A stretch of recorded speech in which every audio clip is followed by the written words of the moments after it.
bagi perempuan, jika memang kemudian setelah menikah berikhtiar kemudian memohon kepada Allah untuk diberikan keturunan, maka silakan berikhtiar. Ya, ikhtiar pertama dari mulai berhubungan suami istri, sunnah bahkan berpahala di situ. Ya, ada dalilnya tuntunan di Quran misalnya surah ke-7 ayat 189.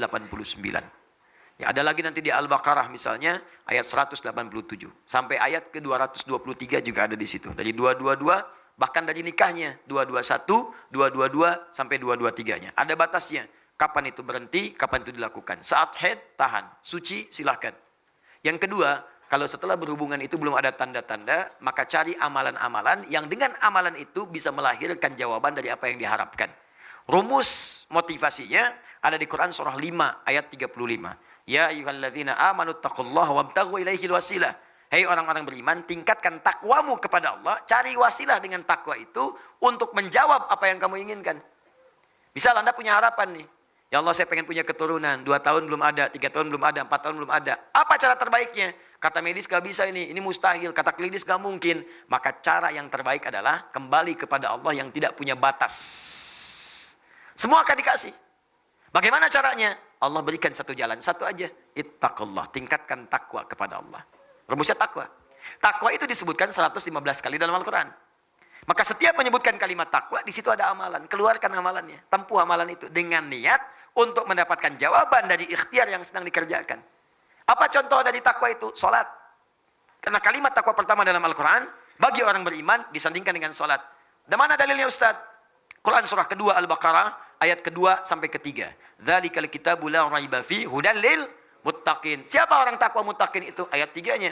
Alladzina yu'minuna bil ghaib wa yuqimunas shalah. Yaitu orang yang telah beriman kepada Allah walaupun tak nampak dalam pandangannya, maka dia memaksimalkan salat dengan membuktikan keimanannya kepada Allah. Buktikan iman dengan salat. Minta dalam salat, bangun, tunaikan salat. Dan lewati seperti orang biasa. Orang biasa cuma 5 waktu, Anda tambah dengan sunnah, bangun tahajud, bikin mihrab, salat di situ, minta, mohon kepada Allah dalam salat Anda. Ini pernah dicontohkan langsung, bahkan ada dalilnya. Kisah Nabi Zakaria di Quran surah ketiga Ali Imran ayat 38 sampai 39. Bangkit salat di mihrab. Begitu salat berdiri minta kepada Allah, dalam berdirinya mohon. Ya hunalika da'a Zakaria Rabbah, di mihrab itu saat sedang salat Nabi Zakaria bermohon kepada Allah Rabbnya. Ya ingat ya, salat itu hal yang sangat penting untuk bermohon. Karena itu secara fikih salat disebut doa. As-salatu hiya doa. Salat itu doa. Jadi kalau sedang sholat minta, ada 4 posisi yang paling strategis. 4, 1 berdiri, 2 saat rukuk, 3 saat sujud, 4 sesaat sebelum salam. Strategis untuk memohon kepada Allah, minta. Makanya dulu semua nabi orang soleh itu kalau punya hajat, sholat. Minta. Sholat. Dalam sholat kita tuh 5 kali, minta. Hajat kita apa? Minta. Ya, kalau ada yang mendesak, misalnya datang ke masjid, tahiyatul masjid, minta sholat. Lihat waktunya, kalau duha dalam sholat duha minta, syuruk minta syuruk, malam tahajud minta. Semua nabi sholat.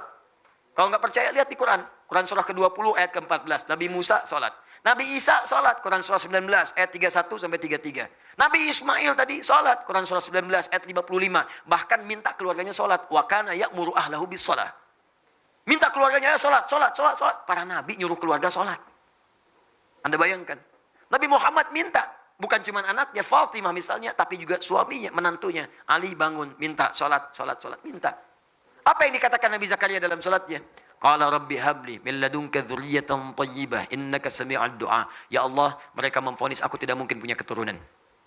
Mereka katakan mustahil karena istriku divonis secara medis itu monopus dan mandul. Maaf. Habli dari kata wahab. Wahab itu artinya pemberi yang tidak punya batas. Sifat Allah memberi yang tidak punya batas. Wahab. Ini dahsyat. Ini kalau ingin berdoa, awali dengan nama Al-Asma'ul Husna. Ayatnya jelas. Quran surah 17 ayat 110. Qulid Allah awid Rahman ayyamma tad'u falahul asma'ul husna. Kalau punya hajat, sebut nama Allah atau Ar-Rahman atau cari nama yang sesuai dengan hajatnya. Kalau butuh rezeki, ya Razzaq. Besok mau ujian, ya Al-Alim. Ya? Ini pengen punya sesuatu, kata manusia terbatas, cari yang tanpa batas. Wahab. Wahab, permintaannya disebut hab. Kalau untuk banyak, hablana. Untuk sendiri, habli. Qala rabbi habli min ladunka dzurriyyatan thayyibah. Ya Allah, saya mohon anugerahkan dari sisimu saja ya Allah. Engkau pemberi yang tidak punya batas. Mereka katakan, saya terbatas. Aku mohon kepadamu yang tidak punya batasan, ya Allah. Anugerahkan aku keturunan dari sisimu saja. Engkau pasti mendengar doaku. Kalau pada yang maha mendengar pun tidak dikabulkan, kepada siapa lagi aku mesti memohon? Itu dipanjatkan dalam keadaan berdiri, masih berdiri dalam sholatnya. Tiba-tiba kemudian selesai berdoa. Sholat belum selesai, masih selesai berdoa, masih berdiri dalam sholat. Turun jawaban malaikat.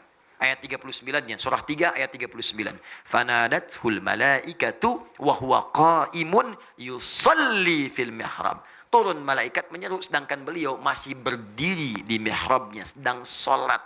Di sholatnya belum selesai. Anda bayangkan dahsyatnya berdiri, dahsyatnya dalam sholat. Berdoa dikabulkan, sholat belum selesai. Ustaz, kalau sudah dikabulkan begitu, nggak usah diterusin aja apa sholatnya Ustaz ya? Enggak juga. Sampai beres, sebagai syukur kepada Allah. Ya.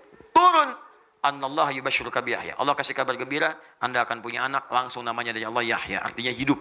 Yang mustahil lahir dari rahim seorang perempuan yang monopus dan mandul. Kata medis, kata Allah nggak ada yang mustahil, lahir dan hidup.